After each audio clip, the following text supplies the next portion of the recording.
Atrisināsim vienādojumu, kurā mums ir dotas kombinācijas. Pirms tam atcerēsimies, kā izskatās kombināciju formula.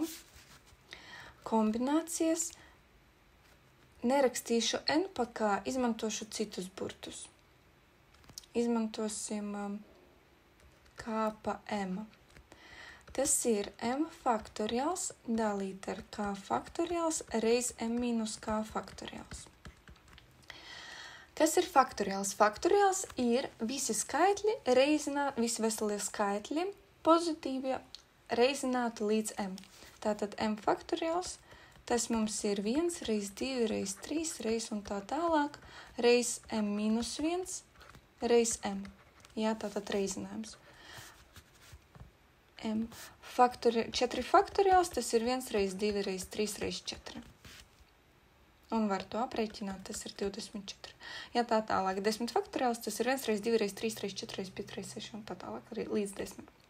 Un ir jāatrod tāds n, pie kura dalot vienu kombināciju ar otru kombināciju, mēs iegūstam attiecību 9/17.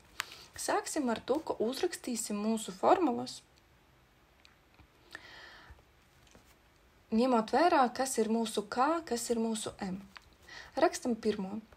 Iegūstam, ka augšā mums stāv 2n-1 faktoriāls, apakšā ir n faktoriāls reiz 2n-1 mīnus n faktoriāls.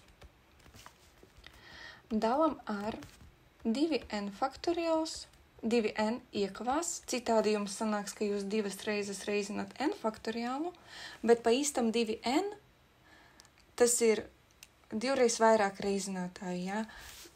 2n faktoriāls nav tas pats, kas 2n, tūlīt uz piemēru parādīšu. Tātad, teiksim, ja mēs meklējam faktoriāls 4, tad 2 reiz 4 faktoriāls, tas ir 24 reiz 2, tas ir 48, tad savukārt 2 reiz 4 faktoriāls, tas ir 8 faktoriāls, kas ir 1 reiz 2 reiz 3 reiz 4 reiz 5 reiz 6 reiz 7 reiz 8, kas ir skaitlis lielāks.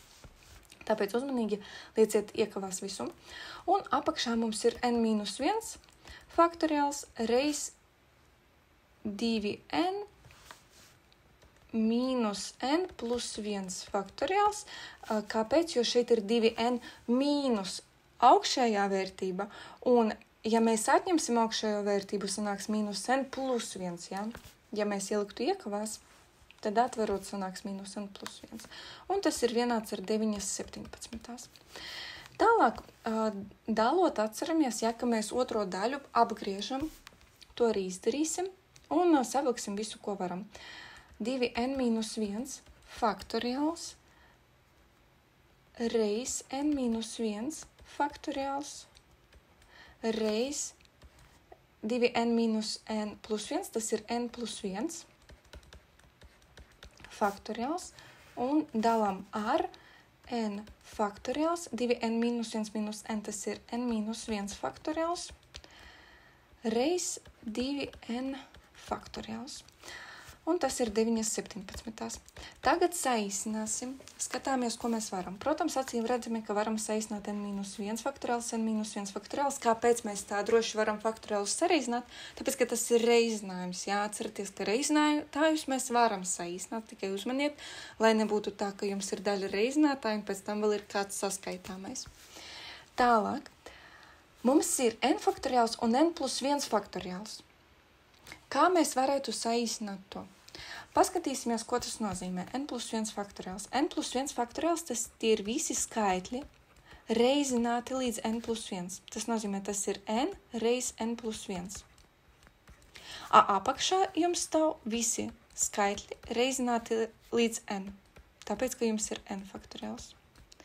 Līdz ar to, kad jūs saīsināt, jums sanāk noīsinās viss, izņemot tas pēdējais n plus 1. Respektīvi, te noņemas izsaukuma zīme un te noņemas viss n faktoriāls. Cerams, tas ir skaidrs. Ļoti līdzīgi mēs varam rīkoties ar 2n-1 faktoriāls un 2n faktoriāls. Kāpēc? Jo 2n faktoriāls, 2n-1 faktoriāls, tie ir visi skaitļi līdz 2n-1 reizināti. Savukārt 2n faktoriāls tie ir visi skaitļi reizināti līdz 2n. Bet kas stāv pirms 2n? Pirms 2n stāv 2n mīnus 1. Līdz ar to sanāk, ka mēs visu noīsinām, izņemot 2n. Te arī pazūd faktoriāla zīme, un šeit noīsinās pilnībā. Iegūstam n plus 1 dalīt ar 2n ir 9/17. 17 nesam pakreisi 2n pa labi, iegūstam 17 n plus 1 reiz 9 reiz 2 ir vienāds ar 9 reiz 2n, un tas ir 17 n plus 17 ir 18 n. 17 n pārnesīsim pa labi, iegūsim, ka 17 ir 18 n mīnus 17 n, jeb 17 ir n. Iegūstam atbildi, ja, ka mūsu n ir 17.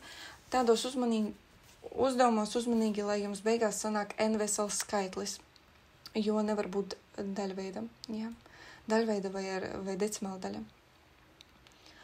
Lūk. Šodien tas ir viss. Paldies jums par uzmanību. Atā!